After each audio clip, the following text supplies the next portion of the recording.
Good morning class. आज का हमारा टॉपिक है लैक ऑपेरॉन। ठीक है, लैक ऑपेरॉन क्या होता है? लैक ऑपेरॉन में प्रोकैरियोट्स जो होते हैं ना, उनके अंदर जीन विनिमय का अध्ययन करने के लिए लैक ऑपेरॉन मॉडल दिया गया। ठीक है, ये मॉडल था वो जैकब और मोनार्ड द्वारा दिया गया और ये किसके अंदर? बैक्टीरिया ई कोलाई, जीवाणु ई कोलाई के अंदर लैक ऑपेरॉन जो होता है वो क्या करता है? जीन नियमन का अध्ययन करने के लिए लैक ऑपेरॉन मॉडल दिया गया। ठीक है, लैक ऑपेरॉन जो होता है ना, उसमें देखो एक तो होता है सामान्यतः लैक ऑपेरॉन। ठीक है, वो तो हमेशा स्विच ऑफ रहता है उसका, लेकिन जो प्रेरक ऑपेरॉन होता है उसमें क्या होता है? लैक्टोज के संलयन द्वारा प्रेरित किया जाता है। प्रेरक ऑपेरॉन होगा, प्रेरक है, इट मीन्स उसको क्या करना पड़ेगा? किसी तरह से प्रेरित करना पड़ेगा। तो वो प्रेरित कौन करता है?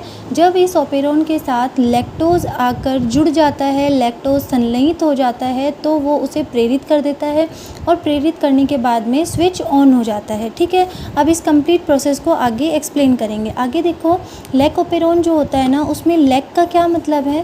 लैक का मतलब है लैक्टोज। लैक्टोज क्या होता है? एक तरह का डाइसैकेराइड होता है। ठीक है, लैक्टोज का जब विखंडन होता है तो उससे क्या क्या बनेगा? एक तो ग्लूकोज बनेगा, एक गैलेक्टोज बनेगा। ठीक है, तो लैक्टोज जो होगा वो क्या करता है? ऊपर बताया था कि ये एक तरह से प्रेरक का काम करता है, इस अभिक्रिया को पूरी तरह से प्रेरित करता है। तो देखो, उसके बाद ऑपेरॉन जो होता है वो क्या कहते हैं? जीनों के समूह को ऑपेरॉन कहा जाता है। ठीक है, अब उसके बाद ऑपेरॉन जो होता है उसमें दो प्रकार के जीन्स प्रेजेंट होते हैं।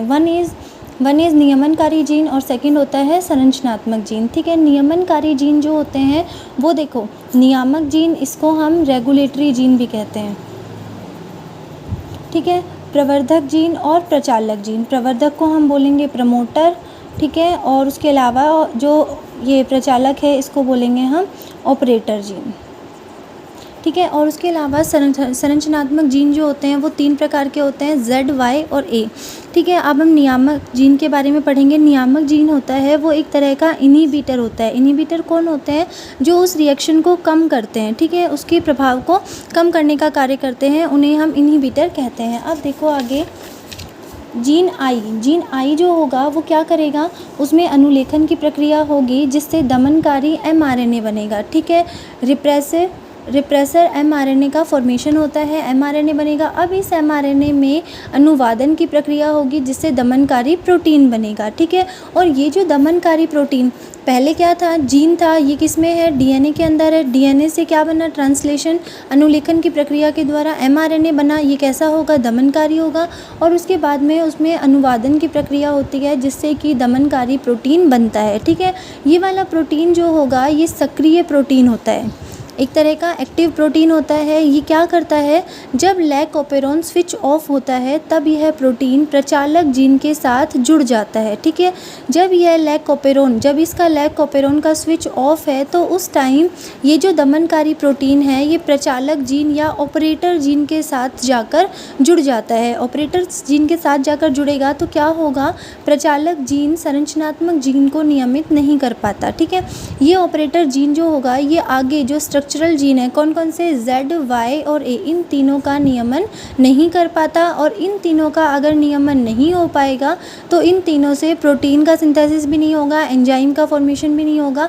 ठीक है, तो संरचनात्मक जीन से प्रोटीन का संश्लेषण नहीं होता। तो देखो, इसमें आगे है कि एक दमनकारी द्वारा लैक ऑपेरॉन का नियमन एक तरह का नकारात्मक कंट्रोल कहलाता है। ठीक है, अब उसके बाद पहला कौन सा था? जीन आई या नियामक जीन कहते हैं इसे। दूसरा होता है जीन पी, इसे प्रमोटर या प्रवर्धक जीन कहते हैं। ये क्या करता है? प्रमोटर जीन ये क्या करेगा? इसके ऊपर RNA पॉलीमरेज आकर जुड़ता है जिससे कि अनुलेखन की प्रक्रिया शुरू होती है। ठीक है, उसके बाद जीन जो O है वो क्या करेगा? उसे प्रचालक या ऑपरेटर जीन कहते हैं जो कि लैक ऑपेरॉन को ऑपरेट करता है। ठीक है, लैक ऑपेरॉन जो होगा उस प्रोसेस को ऑपरेट कौन करेगा? O जीन करेगा। ठीक है, O जीन के ऊपर आकर ही यहाँ पर बताया था कि O जीन जो होता है उसी के साथ ही कौन आकर जुड़ता है? उसके साथ रिप्रेसर प्रोटीन आकर जुड़ जाता है। ठीक है, स्विच ऑफ होता है तो ये प्रोटीन क्या करता है, इस ऑपरेटर जीन के साथ आकर जुड़ जाता है और ऑपरेटर जीन आगे क्या करता है, संरचनात्मक जीन को नियमित नहीं होने देता। नियमित नहीं होने देगा तो उससे प्रोटीन का निर्माण भी नहीं होगा, मीन्स पूरी प्रोसेस जो होगी वो रुक जाती है, स्टॉप हो जाती है। ठीक है, ऑपरेटर जीन जो है वो प्रोटीन संश्लेषण के लिए एक प्रेरित संरचना है। आगे देखो, संरचनात्मक जीन होते हैं, जैसे एक तो होता है जेड जीन, दूसरा होता है वाई और तीसरा होता है ए जीन। जो जेड जीन होता है ना, वो अनुलेखन और अनुवादन की प्रक्रिया के द्वारा बीटा गैलेक्टोसाइडेज एंजाइम का निर्माण करता है। वाई जीन जो होगा वो क्या करेगा, अनुलेखन और अनुवादन की प्रक्रिया के द्वारा परमीएज एंजाइम का निर्माण करेगा। ठीक है, उसके बाद जो ए जीन है वो क्या करेगा, ट्रांस एसिटाइलेज एंजाइम का निर्माण करता है। किसके द्वारा, वही सेम प्रोसेस होगी, अनुलेखन और अनुवादन के द्वारा। तो देखो, ये जेड जीन, वाई जीन और ए जीन, ये तीनों, इन तीनों का काम क्या है, जब लैकोपेरोन जो होता है ना उसमें लैक्टोज के विखंडन से संबंधित होते हैं ये तीनों एंजाइम। इन तीनों एंजाइम की उपस्थिति में इस वाले लैक्टोज का विखंडन हो जाता है, किस किस में, ग्लूकोज और गैलेक्टोज में। और इन ग्लूकोज और गैलेक्टोज को जो बैक्टीरिया होता है, जो जीवाणु होता है, वो किस में काम लेता है, अपनी ग्रोथ और डेवलपमेंट में। ठीक है, अपनी वृद्धि और विकास में इस ग्लूकोज और गैलेक्टोज को ये जो ई कोलाई जीवाणु है ये काम में लेता है। ठीक है, अब आगे देखो कि आगे ये प्रोसेस होती किस तरह से है।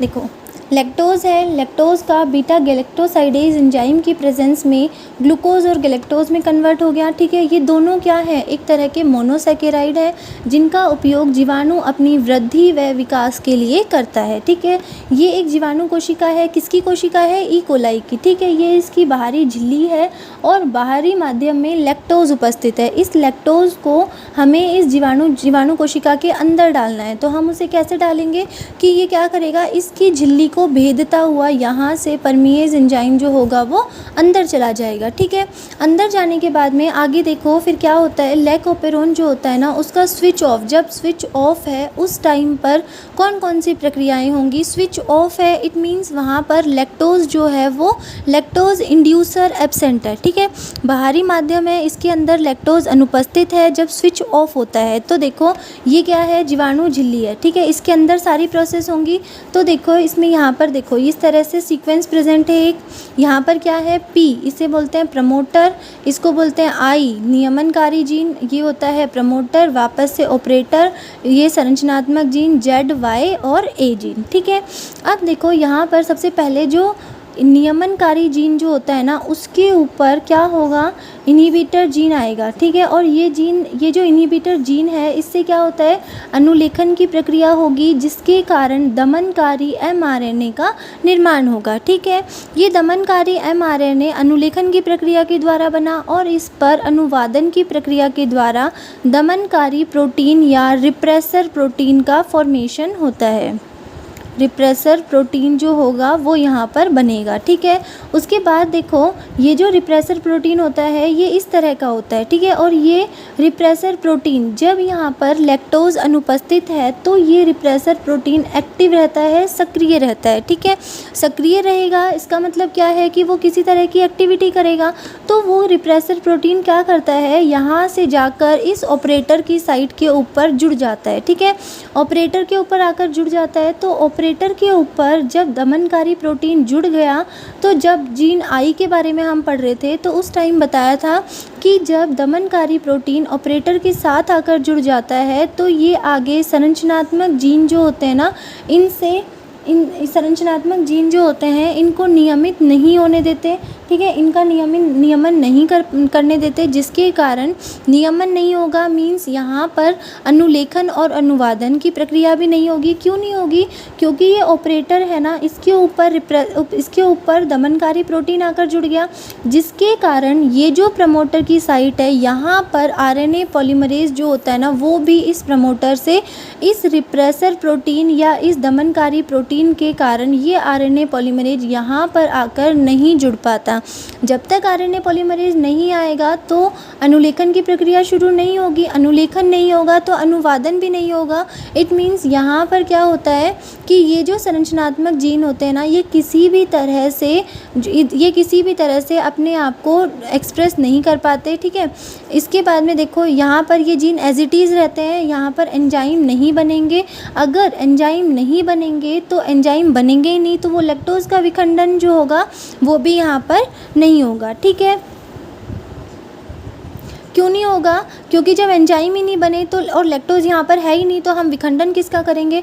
उसके बाद देखो दमनकारी क्या करेगा, ऑपरेटर के साथ जुड़ता है, जिससे अनुलेखन की प्रक्रिया रुक जाती है। ये जो पूरी प्रोसेस है ये कब होती है, जब लैकोपेरोन का स्विच ऑफ रहता है, ठीक है। अब देखो सेकेंड प्रोसेस है जिसमें कि लैकोपेरोन का स्विच ऑन रहता है। देखो स्विच ऑन है, उसमें क्या होगा, पहले वाले में क्या था, लैक्टोज़ एब्सेंट था, लेकिन यहाँ पर लैक्टोज़ जो होता है वो उपस्थित होता है, बाहरी माध्यम में लैक्टोज़ पाया जाता है, ठीक है। अब देखो यहाँ पर ये प्रमोटर था, ये रेगुलेटर था, प्रमोटर और ये ऑपरेटर जीन, ठीक है। यहाँ पर क्या होगा कि ये किसकी झिल्ली है, बैक्टीरिया की झिल्ली है, उसके अंदर सारी रिएक्शन हो रही है जीन के सीक्वेंस के ऊपर। देखो ये जो प्रमोटर साइट है यहाँ पर आरएनए पॉलीमरेज आकर जुड़ेगा।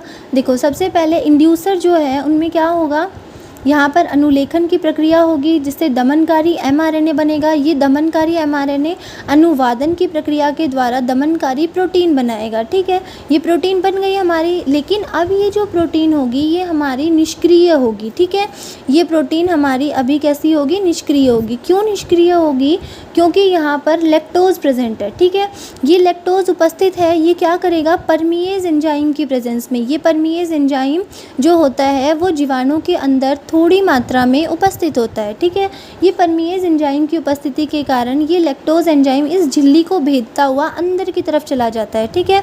लैक्टोज़ जो होता है उसका एक अपर रूप एलो लैक्टोज़ भी प्रेजेंट होता है।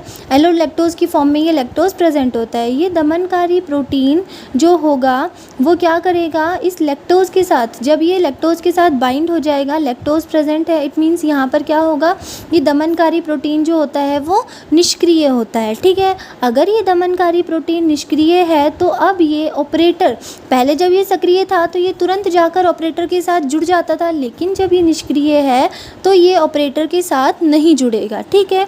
अगर ये ऑपरेटर के साथ नहीं जुड़ेगा तो फिर आगे क्या होगा, देखो ऑपरेटर के साथ नहीं जुड़ा, इट मीन्स यहाँ पर ये जो ऑपरेटर है ये क्या करेगा, अनुलेखन करेगा, जिसके कारण संरचनात्मक जीन जो होते हैं वो अपना नियमन करते हैं, ठीक है। इसमें देखो ऑपरेटर साइट है, उसके बाद में जो प्रमोटर साइट है वहाँ पर आरएनए पॉलीमरेज आकर जुड़ेगा, जिसके कारण अनुलेखन और अनुवादन की प्रक्रिया होगी। और देखो यहाँ पर देखो जेड जीन, वाई जीन और ए जीन, इन तीनों से लैक एमआरएनए का निर्माण होता है। ये एक तरह का पॉलीसिस्टोनिक एमआरएनए होता है, ठीक है।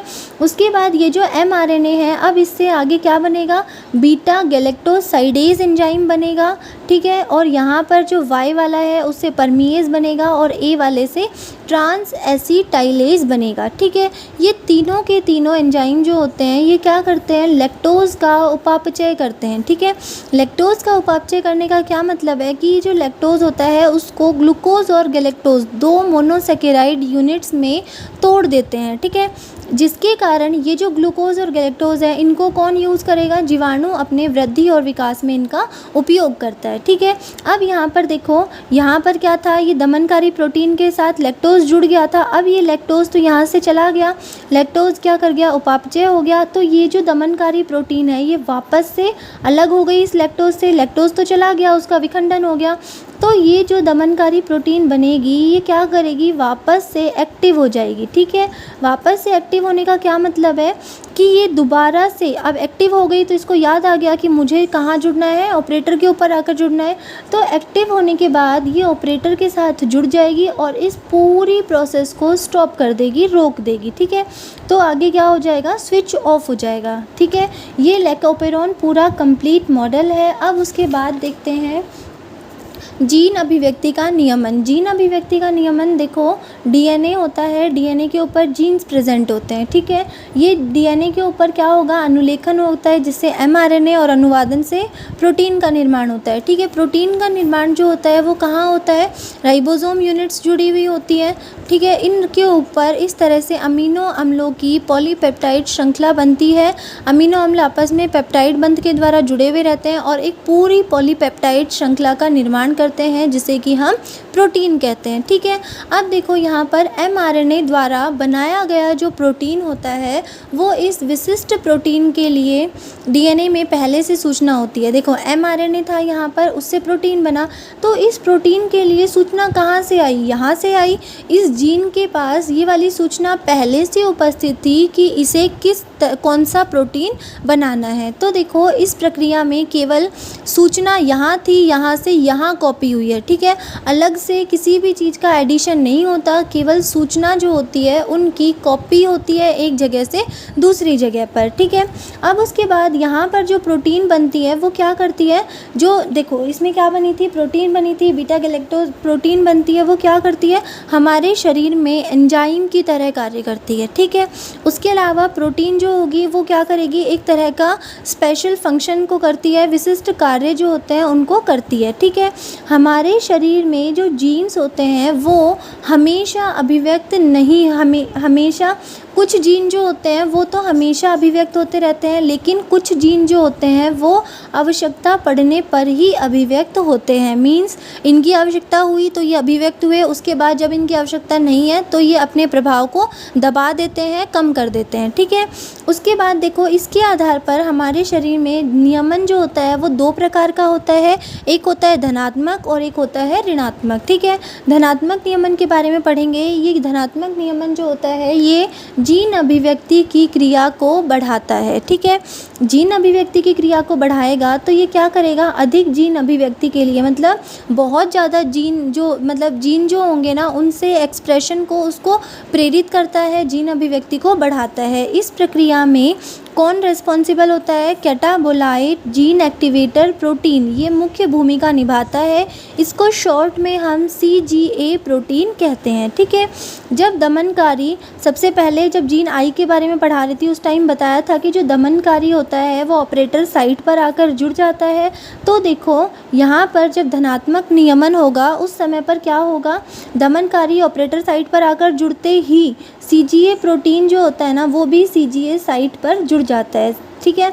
और ये क्या करता है, पॉजिटिव कंट्रोल करता है। वो कैसे, देखो ये जो CGA प्रोटीन है ये साइक्लिक AMP, चक्रीय AMP द्वारा सक्रिय किया जाता है। चक्रीय AMP जो होगा वो जब इसके साथ कैटाबोलाइट जो ये होता है ना प्रोटीन, इसके साथ जब आकर जुड़ जाता है तो ये क्या बनाएगा, CGA प्लस CAMP कॉम्प्लेक्स का निर्माण करता है। ठीक है। ये जो कॉम्प्लेक्स होगा ये लैकोपेरोन को सक्रिय करता है। ठीक है। अब उसके बाद देखो केवल एक्टिव CGA जो होगा ना वो ही क्या करेगा, केवल एक्टिव CGA होगा वो क्या करेगा, RNA पॉलीमरेज को प्रमोटर से जोड़ता है। अगर ये एक्टिव नहीं है तो ये RNA पॉलीमरेज को प्रमोटर के साथ नहीं जोड़ेगा और प्रमोटर के साथ जब तक पॉलीमरेज नहीं जुड़ेगा RNA पॉलीमरेज तब तक प्रोटीन का तब तक अनुलेखन और अनुवादन की प्रक्रिया नहीं होगी। ठीक है। तो इसके बाद देखो E. coli जो होता है उसके संवर्धन माध्यम में अगर ग्लूकोज की सांद्रता अधिक है तो वहाँ पर साइक्लिक AMP जो होगा वो कम होगा, जिसके कारण CGA जो होगा वो निष्क्रिय होगा। ठीक है। कैटाबोलाइट जीन एक्टिवेटर प्रोटीन जो होता है वो निष्क्रिय हो जाता है, जिससे लैकोपेरोन कम होगा। ठीक है। लेकिन अगर E. coli के संवर्धन माध्यम में ग्लूकोज की सांद्रता कम है तो ये जो साइक्लिक AMP होगा ये अधिक होगा और कैटाबोलाइट जीन एक्टिवेटर प्रोटीन जो होगा वो सक्रिय हो जाएगा और लैकोपेरोन को बढ़ा देगा। ठीक है। अब उसके बाद आता है नकारात्मक नियमन। नकारात्मक नियमन में क्या होगा, जीन अभिव्यक्ति को कम करते हैं, दबा देते हैं। ठीक है। देखो इसमें क्या होगा, प्रोटीन का निर्माण होने के बाद जीन अभिव्यक्ति रुक जाती है। जैसे ही प्रोटीन का निर्माण हुआ, बताया था लास्ट में कि वो जो बीटा गैलेक्टोसाइडेज और वो सब बीटा गैलेक्टोसाइडेज और उसके अलावा परमीएज, ट्रांस एसिटाइलेज, इन सब का जब निर्माण हो जाता है तो उसके बाद लैक्टोज का उपापचय हो जाता है और जीन अभिव्यक्ति की क्रिया रुक जाती है। तो ये वाला जो नियमन होता है इसमें जीन अभिव्यक्ति कम हो रही है। ठीक है, यहाँ पर क्या हो रहा था, यहाँ पर एक कॉम्प्लेक्स आकर जुड़ रहा था जिसके कारण लैकोपेरोन को ये एक्टिव करता है कि जिससे बहुत ज़्यादा जीन अभिव्यक्ति हो सके, लेकिन जो नकारात्मक नियमन होता है उसमें जीन अभिव्यक्ति को कम किया जाता है। ठीक है, अब देखो इसके लिए क्या होगा, दमनकारी प्रोटीन जो होगी वो ऑपरेटर साइट पर आकर जुड़ जाएगी जिससे आरएनए पॉलीमरेज जो होगा वो इस प्रक्रिया को रोक देता है और ये क्या कहलाता है, नेगेटिव कंट्रोल कहलाता है। ठीक है, जीन जो होंगे वो कभी भी बिना आवश्यकता के अपना प्रभाव या अपनी अभिव्यक्ति को प्रदर्शित नहीं करते। जब उनकी आवश्यकता होगी तभी जीन जो होंगे वो अपनी अभिव्यक्ति को दिखाएंगे, नहीं तो वो अपनी अभिव्यक्ति को नहीं दिखाते। ठीक है, कंप्लीट है लैकोपेरोन और धनात्मक और ऋणात्मक नियमन जीन अभिव्यक्ति का। ठीक है।